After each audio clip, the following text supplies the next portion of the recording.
Chapter 1 Smoke on the Wind. Halloween night wrapped downtown in neon and noise.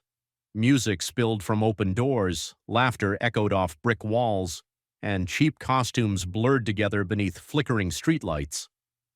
Inside the bar, the air was thick with beer, sweat, and bass that rattled the glasses behind the counter.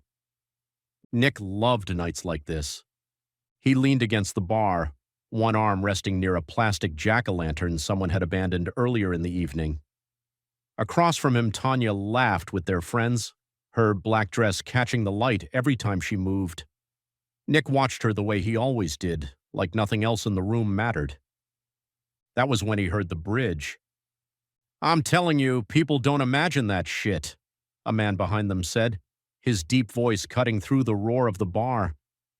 Nick turned slightly on his stool.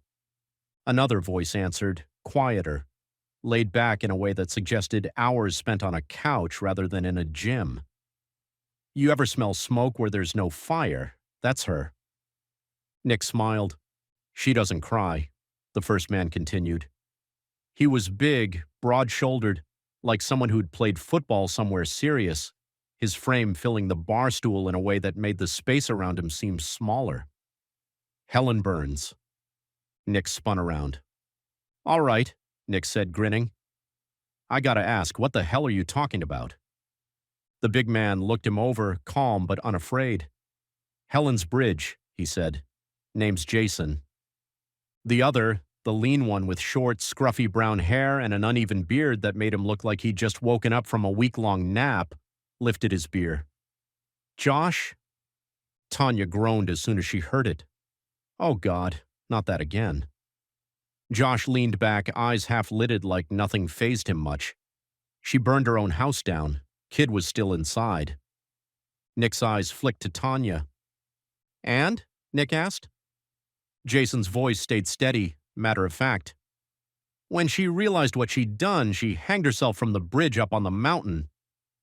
Tanya laughed, sharp and dismissive. "Sounds like every made-up ghost story ever. You guys serious?" "Serious enough not to go up there tonight," Josh said, barely raising his voice, like he was telling her the weather. Nick slapped the bar. "Drinks are on us." They toasted to bad decisions and old legends. Nick paid their tab too, waving off Jason's half-hearted protest. As they stood to leave, Jason clapped Nick on the shoulder. The gesture was strong but easy, the kind that hinted at solid strength beneath casual confidence. "Just don't joke about the fire," Jason said. "That's the part she remembers." Nick laughed all the way out the door. The road up the mountain was darker than Nick expected. Trees pressed in close on either side, swallowing the city glow behind them. Nick slowed the car deliberately. Inside, Tanya glanced at him. "Why are we creeping?" Nick lowered his voice, rough and playful. "They say Helen walks the bridge at night, listening." Tanya scoffed. "I'm not afraid of some old-timey made-up ghost story." But her hands had folded tightly in her lap. The bridge appeared ahead, stone arch rising from the dark like a rib cage. Nick eased the car beneath it. Click. The engine shut off. Click. The headlights went dark. "Nick," Tanya said, laughing nervously. "Okay, that's enough." "She promised she'd never lose another soul by accident," Nick whispered. "Enough," Tanya snapped. Nick waited a beat, then laughed. All right, I'm sorry, I'll take you home." He turned the key. Nothing happened. Tanya sighed. "Stop messing around." Nick tried again. Nothing. His smile faltered.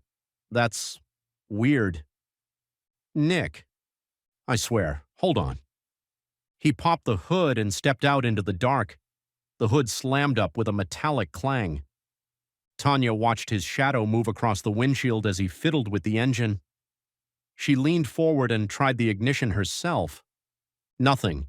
Then, swoosh. Thud. Tanya froze. "Nick?" she called. No answer. She rolled the window down. Cold air rushed in, carrying the faintest smell of smoke. Her eyes lifted. Nick hung from the bridge above the road.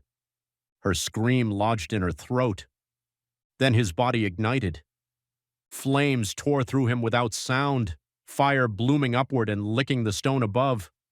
Tanya screamed then, screamed until her lungs burned. She threw open the door and ran. The ground softened beneath her feet. Concrete turned to liquid, swallowing her knees, her hands. She screamed Nick's name, clawing at the surface as heat pressed closer. Something moved behind her. A rope, pale, smoking, slithered across the ground. It wrapped around her mouth, her neck tightening with gentle certainty. Fire bloomed in her chest. She was lifted, pulled, and taken into the darkness beneath the bridge. Above, the mountain listened, and Helen remembered.